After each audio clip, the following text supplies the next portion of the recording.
Hi friends, how to cook சமையலில் இன்றைக்கி நம்ம பார்க்க போகிறது ஸ்வீட் குழி பணியாரம். நம்ம வீட்டில் கோதுமை மாவை வச்சு ஈஸியாக எப்படி நம்ம ஸ்வீட் குழி பணியாரம் செய்கிறது தான் பார்க்க போகிறோம் ஃப்ரெண்ட்ஸ்.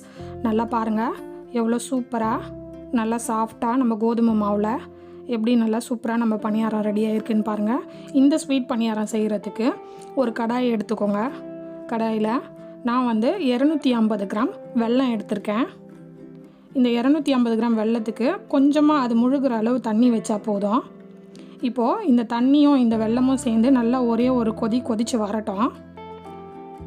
ரொம்ப நேரம் கொதிக்கணும்னு தேவையில்லை.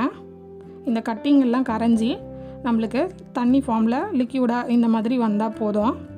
ஏன்னா வெல்லத்தில் கொஞ்சம் கொஞ்சம் டஸ்ட்டுங்க கல்லெல்லாம் இருக்கும், அது வடிகட்டி நம்ம எடுத்துக்கலாம். இந்த மாதிரி வடிகட்டி எடுத்துக்கோங்க. வடிகட்டி எடுத்துட்டு பாருங்கள் எவ்வளோ டஸ்ட்டெல்லாம் வந்திருக்குன்னு. இப்போது நான் அந்த வெல்லம் தண்ணியில் ஏலக்காய் பவுடரை சர்க்கரை போட்டு நான் பவுடராக அரைச்சி வச்சுருக்கேன், அது 1 ஸ்பூன் சேர்த்துக்கிறேன். நீங்கள் வேணும்னா 2 ஸ்பூன் கூட சேர்த்துக்கலாம்.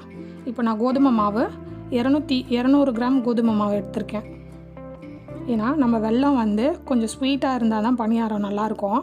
நான் 1/4 கிலோ வெல்லம் எடுத்திருக்கேன், 200 கிராம் கோதுமை மாவு எடுத்திருக்கேன். ரெண்டுத்தையும் சேர்த்து கட்டி பதம் இல்லாமல் நல்லா திக்காக நம்ம கரைச்சி எடுத்துக்கலாம். இப்போது ஒரு பவுலில் வாழைப்பழம் 1 எடுத்துக்கிறேன். நீங்கள் எந்த வாழைப்பழமாக இருந்தாலும் பரவாயில்ல. நான் ஒரு வாழைப்பழத்தை எடுத்து கையில் நல்லா மசிச்சிக்கலாம். நல்லா மசிச்சு விட்டுக்கோங்க. இப்போது நல்லா மசிச்சுட்டு அரிசி மாவு சேர்த்துக்கிறேன். 2 ஸ்பூன் அரிசி மாவு சேர்த்துக்கிறேன். 2 ஸ்பூன் அரிசி மாவு சேர்த்து இதையும் நல்லா கலந்துக்கலாம். இப்போது ஓரளவுக்கு நல்லா கலந்த பிறகு நான் 3 டேபிள் ஸ்பூன் பால் எடுத்திருக்கேன். அந்த பாலை சேர்த்து மறுபடியும் நல்லா பிசைஞ்சு நல்லா எடுத்துக்கலாம். ஏன்னா டேஸ்ட் நல்லாயிருக்கும். பாருங்கள், பால், அரிசி மாவு, வாழைப்பழம் எல்லாம் சேர்த்து நல்லா பிசைஞ்சாச்சு. இப்போ நம்ம எடுத்து வச்சுருக்க அந்த வெள்ளைப்பாகு மாவில் இதை சேர்த்துக்கலாம். சேர்த்துட்டு நல்லா கலந்து விட்டுருங்க. இது ரொம்பவே ஸ்வீட்டாகவும் ரொம்ப டேஸ்ட்டாக இருக்கும். அரை முடி தேங்காய் எடுத்து நல்லா இந்த மாதிரி துருக்கி எடுத்து வச்சுருக்கேன். இப்போ துருகின தேங்காவை அதில் சேர்த்துக்கலாம். சேர்த்துட்டு நல்லா கலந்து விட்டுடலாம். பாருங்கள், நல்லா கலந்துட்டு இந்த அளவுக்கு திக்கான பதத்தில் இருக்கணும். ரொம்ப தண்ணியாக இருந்ததுன்னா நம்மளுக்கு பணியாரம் சரியாக வராது.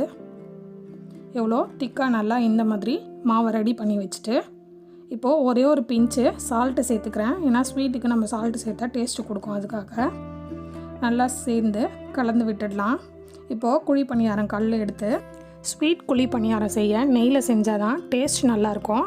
அதனால் நான் 1 ஸ்பூன் நெய், எல்லா குழிலையும் ஒரு ஸ்பூன் நெய் சேர்த்துக்கிறேன். நெய் இல்லைன்னா நீங்கள் எண்ணெய் கூட சேர்த்துக்கலாம். சேர்த்துட்டு இப்போ நம்ம ரெடி பண்ணி வச்சுருந்த மாவை குழி பணியாரம் கல்லில் ஒரு குழியிலையும் ஊற்றிக்கலாம்.